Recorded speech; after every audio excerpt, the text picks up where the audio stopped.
What if the single most expensive mistake you are making right now has absolutely nothing to do with how you invest your money, how you manage your household budget, or even how you plan for retirement, but instead has everything to do with government money that has already been calculated, already been allocated, and is already sitting in a system waiting for you to claim it? Money you have legally earned through decades of work and contributions.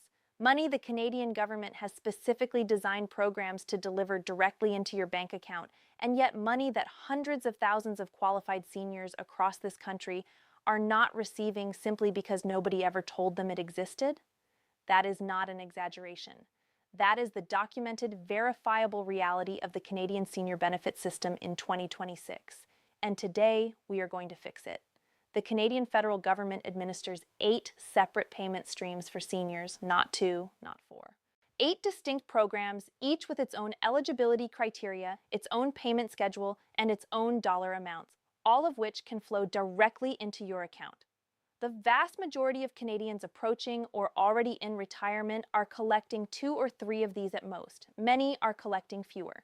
And one of these payments, the 5th one on today's list, is so widely overlooked that the government's own estimates suggest more than 200,000 qualifying Canadians are not receiving it right now. For those who do qualify, it can deliver more money each month than CPP alone, and it arrives completely tax-free. We are going through every single one of these 8 payments today, with the exact 2026 dollar figures, the precise eligibility thresholds, and clear action steps you can take before this video ends. Let's begin. Payment number 1 is the Canada Pension Plan Retirement Pension, and it is the one most working Canadians recognize because it has been funded by their own contributions throughout their entire careers. Every pay period during your working years, a portion of your employment income was directed into the CPP fund, and the retirement pension you receive is calculated based on the total amount you contributed and the number of years over which those contributions were made. In 2026, the maximum CPP retirement pension available to someone who begins collecting at age 65 is $1,976.50 per month. That is the ceiling, and reaching it requires a full career of maximum contributions. In practice, most people receive considerably less. The average monthly amount for new beneficiaries in 2026 is approximately $925.35, and the broader average across all current CPP recipients sits at around $831.92 per month. CPP amounts were adjusted upward by 2% at the start of this year as part of the annual cost of living indexing process, and that increase applies automatically. There is no application or form required to receive it.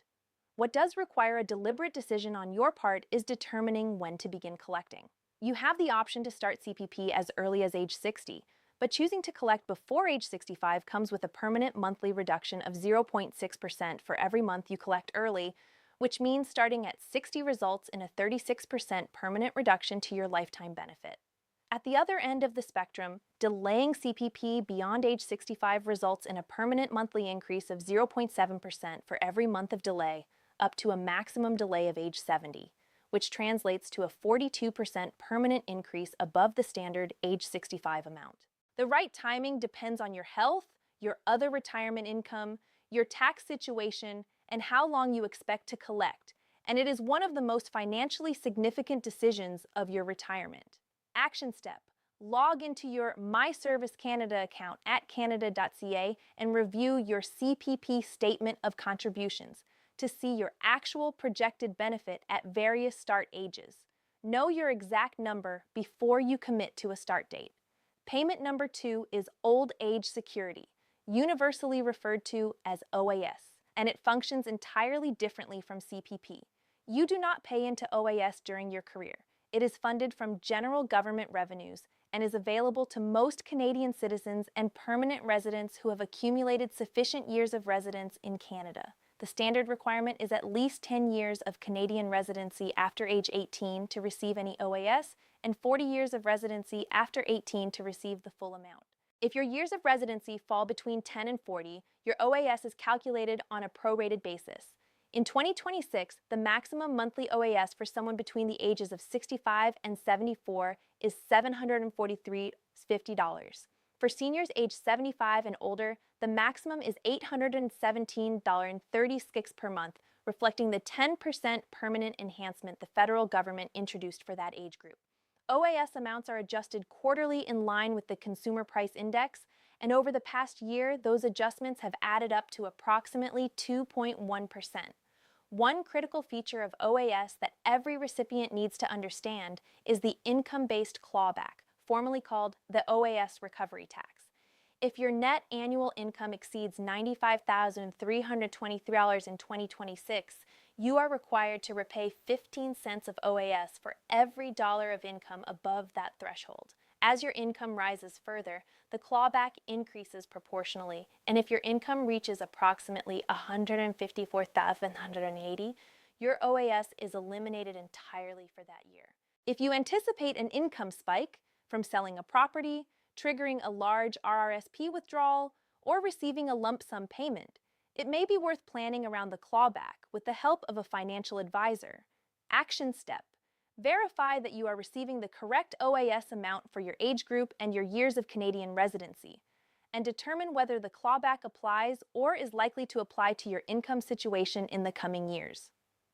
Payment number 3 is the Guaranteed Income Supplement, known as GIS, and for lower-income seniors, it is arguably the most important payment on this entire list. GIS is an additional monthly benefit paid on top of OAS to seniors whose income falls below specific thresholds. It exists for one explicit purpose: to ensure that seniors with the lowest incomes have a meaningful floor of financial support in retirement. And the single most important feature of GIS, the one that makes it exceptional, is that it is entirely and completely tax-free. Not partially, not subject to clawback from other sources. Every dollar of GIS that lands in your account is yours to keep without any tax consequence. In 2026, the maximum monthly GIS payment for a single senior is $119.85. For seniors who have a spouse or common law partner and both partners are receiving OAS, the maximum GIS for each individual is $668 per month. The income thresholds to qualify are straightforward. As a single person, your annual net income, excluding OAS, must fall below $22,512. For couples where both partners receive OAS, the combined net income threshold is $29,160. GIS eligibility and payment amounts are recalculated every July based on your income as reported on your previous year's tax return. This is why filing your taxes by the April 30th deadline is not merely a good idea for GIS recipients, it is an absolute requirement.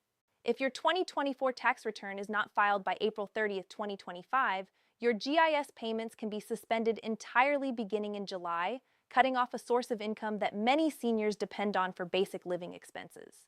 To illustrate what GIS means in practice, a single senior receiving $750 per month from CPP, combined with full OAS and maximum GIS, would collect approximately $2,000 per month in total. Without GIS, that same person would receive roughly $1,400 per month. That $600 monthly gap is the difference between financial stability and genuine hardship for hundreds of thousands of Canadian seniors. Action step: if your income might fall within the qualifying range, call Service Canada at 1-800-277-9914 today. Eligibility can be assessed in a single phone call. If you know a senior living on a limited fixed income, share this information with them.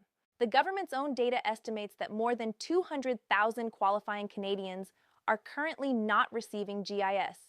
200,000 people leaving tax-free money unclaimed every single month. Payment number 4 is the CPP Survivor's Pension. When a spouse or common law partner who contributed to CPP during their working years passes away, the surviving partner may be entitled to a monthly survivor's benefit.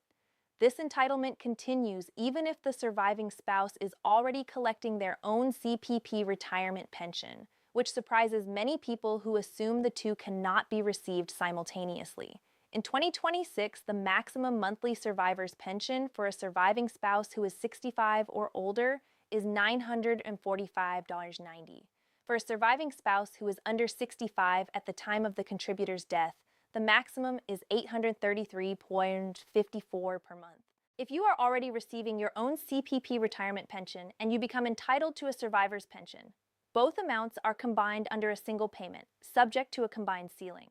The maximum combined retirement and survivor pension at age 65 is $1,131.56 per month, which for many surviving spouses represents a meaningful increase over their previous CPP amount alone. Separately, there is a one-time CPP death benefit of $2,500 payable to the estate of the deceased contributor or to the person who paid for the funeral arrangements if they are not the same as the estate. This benefit is flat, it does not vary with the contributor's earnings history, and it is available regardless of the survivor's age or income. A significant number of families never claim it simply because they are unaware it exists. Action step. If you have lost a spouse or common law partner who worked in Canada and contributed to CPP, contact Service Canada specifically to ask about both the CPP survivor's pension and the CPP death benefit.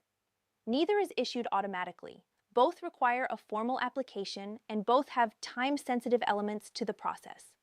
Payment number 5 is the payment that the majority of Canadians have never heard of.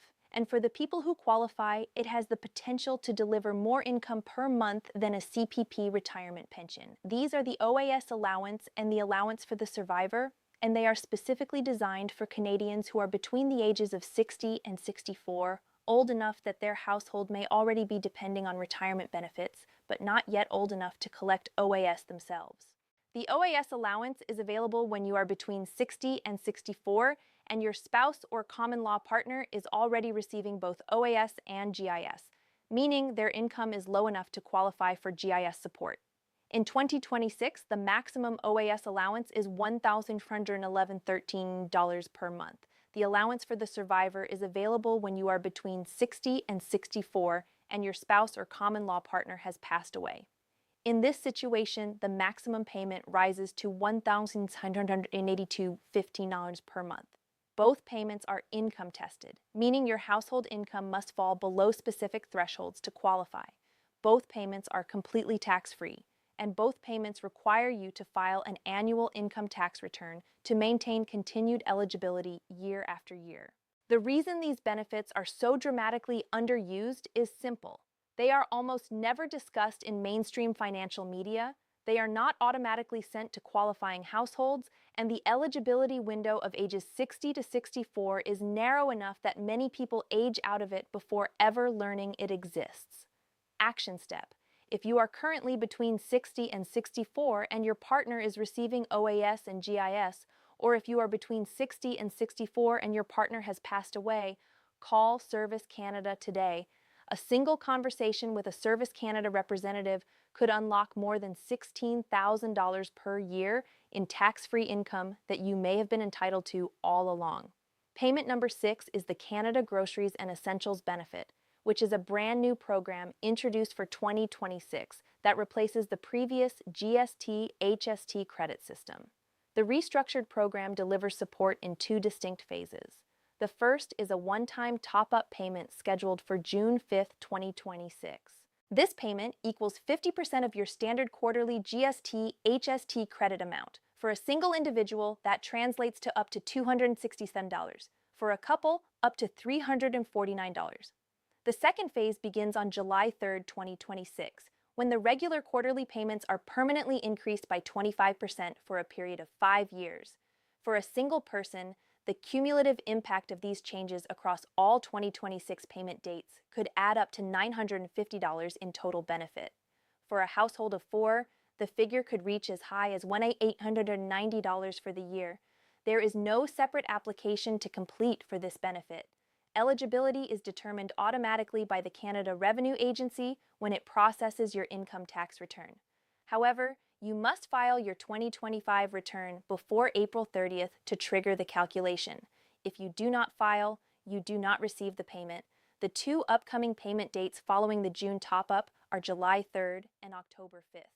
Action step. Confirm that your 2025 income tax return has been submitted and that your direct deposit banking information is up to date with the Canada Revenue Agency through your CRA My Account at canada.ca.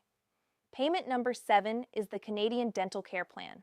Unlike the previous 6 payments, this benefit does not arrive as a deposit in your bank account. Instead, it functions as coverage that pays dental service providers directly on your behalf, eliminating out-of-pocket costs that would otherwise come from your own savings. For eligible seniors, the average annual savings under this plan amount to approximately $900 per year in dental costs. To qualify, you must be a Canadian resident. Your household net income must be below $90,000, and you must not have access to private dental insurance through an employer, a pension plan, or any other source. More than 6.3 million Canadians are currently enrolled in the plan. If you are one of them, the renewal period for the 2026 to 2027 benefit year is currently open. The renewal window opened on April 15, 2026, and the deadline to complete your renewal is June 1, 2026. Missing that deadline means your coverage ends on June 30, 2026, and you will need to reapply from scratch. Action step: log into your My Service Canada account and check your dental plan status right now. If there is a renewal prompt, complete it immediately. You have less than 6 weeks. If you have not yet applied and believe you meet the eligibility criteria, the application is available through the same platform. Payment number 8 encompasses the provincial and territorial top-up payments that exist on top of every federal benefit already discussed, and these vary significantly depending on where you live. Ontario administers the Ontario Trillium Benefit, which is actually a combination of 3 separate credits: the Ontario Sales Tax Credit, the Ontario Energy and Property Tax Credit, and the Northern Ontario Energy Credit, all delivered together in a single monthly payment. British Columbia provides the BC Senior Supplement to qualifying low-income seniors. Alberta offers the Alberta Seniors Benefit Program. Quebec administers its own provincial supplements through the Solidarity Tax Credit framework. The Yukon, Manitoba, Saskatchewan, Nova Scotia, New Brunswick, Newfoundland and Labrador, and Prince Edward Island all operate their own provincial support mechanisms for seniors, with amounts and eligibility conditions that vary by jurisdiction. In the majority of provinces, these benefits are calculated and issued automatically when you file your annual federal income tax return. You do not need to submit a separate provincial application. The amounts depend on your province of residence, your reported income, your household size, and in some cases, your housing situation, but they can add several hundred to several $1,000s annually to your total retirement income. Action step: search your province or territory's official government website for senior benefits, or call Service Canada and ask specifically which provincial or territorial top-ups you may be entitled to in your area. The activation mechanism for virtually all of them is the same: filing your annual income tax return on time. A complete summary of all 8 payments. Number 1, CPP retirement pension, maximum $1,576.50 per month at age 65, with an average of approximately $831.92. Number 2, OAS, maximum $743.50 per month between ages 65 and 74, and $817.36 per month for those 75 and older. Number 3, GIS, maximum $1,119.85 per month, entirely tax-free for lower-income seniors. Number 4, CPP Survivors Pension, maximum $945.90 per month for those 65 and older, plus a one-time $2,500 death benefit. Number 5, the OAS Allowance and Allowance for the Survivor, maximum $1,782.15 per month for Canadians aged 60 to 64, the most underused benefit in the entire system. Number 6, Canada Groceries and Essentials Benefit, one-time top-up June 5th, permanent 25% quarterly increase from July 3rd onward. Number 7, Canadian Dental Care Plan, renew before June 1st or lose your coverage, saving an average of $900 per year. Number 8, Provincial and Territorial Top-Ups, triggered in most cases by filing your annual income tax return. The single most important action you can take right now is to file your 2025 income tax return before April 30th. That one act triggers or protects 6 of the 8 payments on this list. Everything discussed in this video is provided for educational and informational purposes only. Your individual situation is unique, and before making any decisions about your retirement benefits, please verify your eligibility directly with Service Canada at 1-800-277-9914 or consult a qualified financial professional. If even one of these 8 payments was new information for you today, subscribe so we can keep doing this work together. Which payment on this list surprised you the most? Leave your answer in the comments. Everyone gets read. This is Retirement Rights Canada.